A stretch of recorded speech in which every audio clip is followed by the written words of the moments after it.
এই তিন ব্যক্তির সাথে সম্পর্ক নষ্ট হলে তা জোড়া লাগাবেন না। নাম্বার 1, যে আপনার চরিত্র নিয়ে মিথ্যা বদনাম দিয়েছে।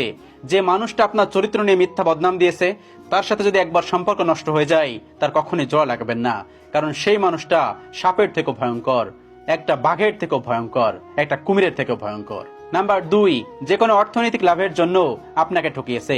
এই মানুষের সাথে যদি সম্পর্ক কখনো নষ্ট হয়ে যায় তাহলে কখনোই জোড়া লাগাবেন না, কারণ এই মানুষটা কিন্তু অনেক বেশি ভয়ঙ্কর। আপনার সাথে সে স্বার্থ লুটে নিবে, স্বার্থ শেষ হয়ে গেলে সে মানুষটা দূরে চলে যাবে।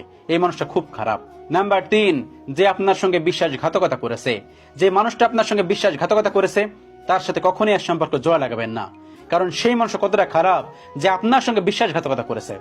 যাকে আপনি বিশ্বাস করতেন, যাকে আপনি ট্রাস্ট করতেন, যাকে আপনি আপন ভাবতেন, সেই মানুষটাই দূরে চলে গেছে। কি দরকার তার সঙ্গে আবার সম্পর্ক জোড়া লাগানোর? এই তিন ব্যক্তির সাথে কখনোই সম্পর্ক জোড়া লাগাবেন না যদি একবার সম্পর্ক ভেঙে যায়। আল্লাহ রাব্বুল আলামিন আমাদের সকলকে বোঝার তৌফিক দান করুন। আমিন।